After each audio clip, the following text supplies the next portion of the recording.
Good morning मेरे प्यारे बच्चों, मेरे लाडलो, कैसे हैं आप लोग। I know all are fit and fine and doing your studies well on time.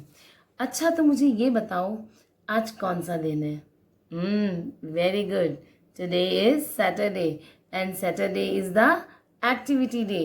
So now there would be a question in your mind about today's activity.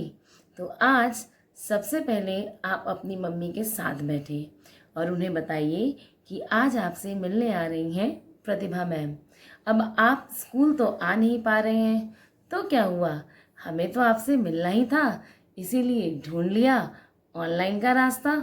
अच्छा बच्चों, ये बताओ कि आप घर पर मन लगाकर पढ़ाई करने के साथ साथ घर पर अपने सभी बड़ों का कहना तो मानते हैं ना। घर के छोटे मोटे काम में अपनी मम्मी की हेल्प भी करते होंगे। Very good, very good. तो मम्मी की हेल्प करना ये तो बहुत अच्छी बात है। मन लगाकर पढ़ाई करना ये भी बहुत अच्छी बात है। मुझे पता है आप बहुत अच्छे बच्चे हैं, मेरे बच्चे हैं ना, इसीलिए। और अपनी हर जिम्मेदारी को समझते भी हैं और उसे निभाते भी हैं। बट अगर आप कहीं मिस्टेक करते हैं तो मेरे प्यारे बच्चों, अब आप इस मिस्टेक को रिपीट नहीं करेंगे, because a good student always play while play and study while study का फॉर्मूला फॉलो करते हैं, है ना। अच्छे बच्चे तो हमेशा कौन सा फॉर्मूला फॉलो करते हैं, play while play and study while study. Means खेल के समय खेल और पढ़ाई के समय पढ़ाई। तो चलिए आज मैं आपको एक ऐसी कहानी सुनाने जा रही हूँ जिसमें आपको मैं ये बताऊंगी कि हमें अपनी लाइफ में टाइम मैनेजमेंट को कितनी इम्पोर्टेंस देनी चाहिए। बेटा, time management is the very very important thing in one's life. अगर आप अपने टाइम को मैनेज करके नहीं चलते हैं, अपने टाइम को किल करते हैं, यानी अपने समय को वेस्ट करते हैं, बर्बाद करते हैं, तो एक दिन समय हमें बर्बाद कर देता है और हमें ख़त्म कर देता है। लेकिन हमें तो ज़िंदगी में आगे बढ़ना है, ग्रो करना है, अपने परिवार का और अपने देश का नाम रोशन करना है। तो हम अपने इस टाइम मैनेजमेंट को किस तरह से अप्लाई करें, किस तरह से समय का सदुपयोग करें और किस तरह से छोटे छोटे नियमों का पालन करके अपने जीवन में बड़ी बड़ी उपलब्धियां हासिल करें। तो इसी बात को समझाने के लिए मैं आपको आज सुनाऊंगी एक कहानी। सभी ध्यान से सुनेंगे, ऐसा नहीं वीडियो बीच में बंद किया और हम बाहर। बेटा, कभी कभी पता नहीं हमें कौन सा इंसिडेंट एक बड़ा मैसेज और लेसन दे जाए, तो इसीलिए ध्यान से सुनेंगे आज की कहानी। सुनेंगे ना आप सभी आज की कहानी। तो चलिए मैं शुरू करती हूँ एक कहानी। ये कहानी है एक प्रोफेसर की। किसकी कहानी है? एक प्रोफेसर की। वो प्रोफेसर अपने बच्चों को टाइम मैनेजमेंट के बारे में ही सिखाना चाहता था। अब आपने देखा होगा कि जब आपकी टीचर, आपकी मैम आपको कुछ सिखाना चाहती हैं तो वो आपको कोई स्टोरी सुनाती हैं, आपको कुछ एग्जाम्पल्स देती हैं, आपको कुछ पिक्चर्स बना के दिखाती हैं, कहीं आपको बाहर लेके जाती हैं, बाहर यानी कि प्लेग्राउंड में आपको प्लांट्स दिखा के, या जो भी उससे रिलेटेड चीज़ें हैं। तो इसीलिए वो प्रोफेसर अपने बच्चों को क्या सिखाना चाहते थे? टाइम मैनेजमेंट के बारे में। इसीलिए वो उन लोगों को एक खुली जगह पर लेके गए। वहाँ पर कुछ बड़े बड़े पत्थर रखे हुए थे, जैसे चट्टान के जो टुकड़े होते हैं, छोटे छोटे, इतने बड़े बड़े। ठीक है। अब उन्होंने एक बड़ा सा जार लिया और उस जार में उस टुकड़े को, बड़े बड़े पत्थर के टुकड़ों से उस जार को भर दिया। जब वो जार भर गया तो उन्होंने उन बच्चों से पूछा, अपने स्टूडेंट से पूछा, जैसे आप मेरे स्टूडेंट्स हैं, मैं भी आपसे पूछ रही हूँ, अगर मैंने उसमें बहुत सारे पत्थर भर दिए तो क्या होगा? वो जार भर जाएगा। इसी तरह से उन प्रोफेसर ने जब उसमें सारे पत्थर डाल दिए तो उन बच्चों से पूछा कि बताओ बच्चों, अब ये जार भर गया या खाली है? बच्चों ने क्या कहा कि जार भरा हुआ है पूरी तरीके से। फिर उन्होंने उससे छोटे साइज के पत्थर लिए, जिसको हम पेबल्स कहते हैं। ठीक है, पेबल्स इतने बड़े बड़े देखे ना, जो छोटे छोटे स्टोन्स पत्थर होते हैं। अब उन्होंने उस जार को हिलाया तो वो जो बड़े बड़े पत्थर थे उनमें थोड़ी सी जगह बन गई। आपने देखा होगा जब हम किसी डब्बे में चीज़ डालते हैं और हमें उसमें थोड़ा सा जगह एडजस्ट करनी होती है, कुछ और ऐड करना होता है, तो उसे हिलाते हैं तो थोड़ी सी जगह बन जाती है। इसी तरह से जब उन्होंने उसे हिलाया तो थोड़ी सी जगह बन गई और अब उन्होंने उसमें क्या डाल दिए, छोटे छोटे पत्थर। छोटे छोटे पत्थर डालने से क्या हुआ, उसमें छोटे छोटे पत्थर डालने से क्या हुआ, वो फिर से जार भर गया। अब उन्होंने अपने स्टूडेंट से पूछा कि क्या ये जार भरा हुआ है।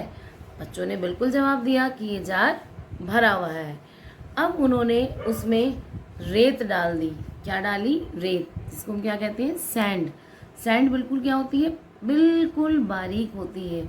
उसके क्या होते हैं, बहुत छोटे छोटे से पार्टिकल्स, डस्ट पार्टिकल्स जैसे होते हैं, ठीक है ना। रेत के तो कण आपने देखे ही हैं, ठीक है ना, बिल्कुल बारीक होते हैं। अब उन्होंने उस जार में रेत डाला।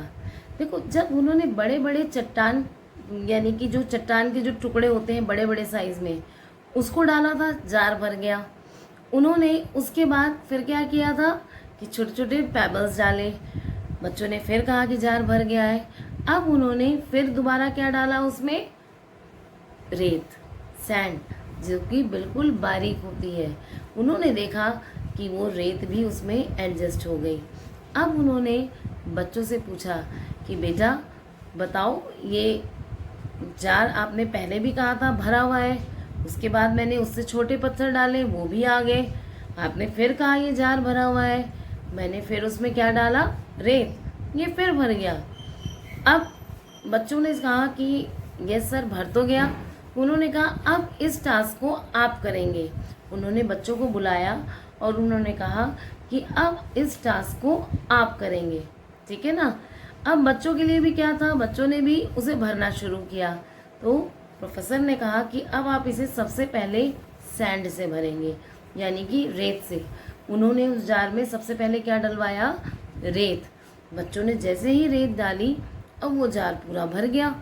बच्चों ने उसे थोड़ा एडजस्ट करने की कोशिश की, जैसे हिलाया था, लेकिन उसमें कोई जगह नहीं बची। ना तो उसमें वो छोटे पत्थर आ पाए, ना बड़े पत्थर आ पाए। अब प्रोफेसर ने पूछा बच्चों से कि बेटा आपने इसमें रेत भरी और उसके बाद ये छोटे और उससे थोड़े बड़े पत्थर क्यों नहीं आ पाए।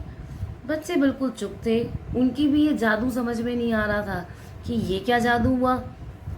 जब सर ने डाला था तो सर ने पहले बड़े पत्थर डाले, जार पूरा भर गया था। फिर उससे छोटे पत्थर डाले, जार फिर भी भरा हुआ था, और उसके बावजूद भी उसमें जगह निकल आई और इतनी सारी रेत भी आ गई। लेकिन अब हमने जब किया तो रेत से ही भर गया, उसमें ना तो बड़े पत्थर आ पाए ना छोटे पत्थर। तो ये कैसे हुआ। बच्चे बहुत सरप्राइज थे। अब प्रोफेसर ने बताया कि इसमें कोई जादू नहीं है, ना ही इसमें कोई बड़ी बात है। एक बहुत ही छोटा सा रूल है, और उस रूल को अगर हम अपनी ज़िंदगी में भी फॉलो करते हैं तो डेफिनेटली हम अपने लाइफ के छोटे छोटे स्पेसेस को यूटिलाइज कर लेते हैं। अब वो कैसे। उन्होंने कहा कि इसमें कोई बड़ी बात नहीं है। हमारी जो ज़िंदगी है बिल्कुल उस जार की तरह से है जिस जार में हमने छोटे बड़े पत्थर डाले थे। ये पत्थर क्या हैं, हमारी ज़िंदगी के कुछ ज़रूरी और कुछ कम ज़रूरी काम के रूप में है। यानी कि हमारी लाइफ में आपने देखा होगा कुछ चीज़ों को हम ज़्यादा इम्पोर्टेंस देते हैं, कुछ चीज़ों को हम कम इम्पोर्टेंस देते हैं। ये हम पे डिपेंड करता है कि हम किस काम को प्रायोरिटी दे रहे हैं, किस काम को ज़रूरी समझ रहे हैं। ये किस पे डिपेंड करता है, हम पे। अब उन्होंने कहा जो ये बड़े बड़े पत्थर हैं उसमें एक स्टूडेंट के लिए उसकी स्टडीज़ आती है, उसके पेरेंट्स आते हैं, उसके भाई बहन आते हैं, उसके टीचर्स आते हैं। और जो उससे छोटे पत्थर हैं उसमें उसके, आपने देखा होगा कि बहुत बच्चों को गेम खेलने का शौक़ होता है, तो वो गेम आ गए, घर के छोटे मोटे काम आ गए, या और बहुत सारे इस तरह के काम हैं। और जो सैंड है वो आपने देखा होगा कोई फ्रेंड आ गया, उससे हम वैसे ही बात कर रहे हैं, बहुत देर तक खड़े होकर बहुत देर तक बात कर रहे हैं, एक दूसरे के साथ हंसी मजाक कर रहे हैं, गपशप कर रहे हैं। तो ये सारी चीज़ें किस में आ जाती हैं, हमारे उस सैंड के रूप में। तो प्रोफेसर ने कहा कि अगर हम अपनी ज़िंदगी में सिर्फ फालतू की गपशप, अपने दोस्तों से ज़्यादा मिलना जुलना, पूरे दिन मोबाइल में गेम खेलना और जो ज़रूरी काम है वो सब छोड़ देते हैं तो उनके लिए जगह नहीं बचती है। लेकिन अगर हम अपनी लाइफ में पहले ही इम्पोर्टेंस देते हैं उन ज़रूरी काम को, जैसे अपने घर के छोटे मोटे हमने काम कर लिए, हमने अपनी पढ़ाई को टाइम पे किया, और सब स्टूडेंट्स के लिए तो सबसे ज़्यादा ज़रूरी है उनकी पढ़ाई। जो भी एक पर्टिकुलर पर्सन का प्रोफेशन है, सबसे पहले अपने परिवार और अपने काम को इम्पोर्टेंस देना, और स्टूडेंट के लिए उसका काम क्या है, उसकी पढ़ाई, और उनके फैमिली क्या है, उनके माँ बाप, उनके भाई बहन, उनके दादा दादी, इनको इम्पोर्टेंस देना, उनकी बात मानना, उनके काम में उनकी मदद करना। तो बच्चों, आपके लिए आपको अपनी लाइफ में सबसे ज़्यादा ज़रूरत किस चीज़ की पड़ती है? अपने पेरेंट्स की, अपने ग्रैंड पेरेंट्स की, अपने भाई बहनों की, आपको और अपनी किताबों की। तो आपको सबसे ज़्यादा टाइम किसके साथ स्पेंड करना चाहिए? इन चीज़ों के साथ। किनके साथ? अपनी किताबों के साथ, अपने पेरेंट्स के साथ, ग्रैंड पेरेंट्स के साथ और अपने भाई बहनों के साथ। उसके बाद सेकेंडरी क्या आ जाती है आपकी चीज़ें? वो जो मैंने छोटे पत्थर बताए थे, वो छोटे पत्थर क्या हैं? वो छोटे पत्थर हैं, हमें थोड़ी देर खेलना भी चाहिए।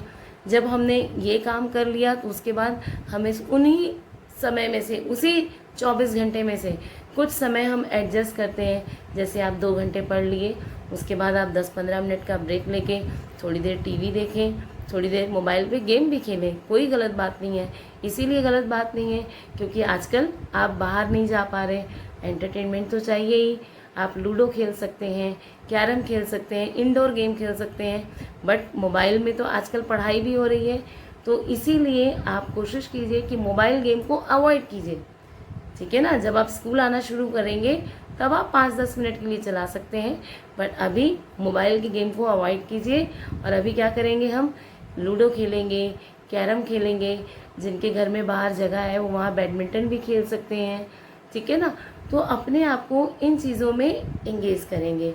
अपने पेरेंट्स के साथ बैठ के अंताक्षरी खेल सकते हैं। बहुत सारे गेम हैं जिसमें हम एक दूसरे को समय दे देते हैं।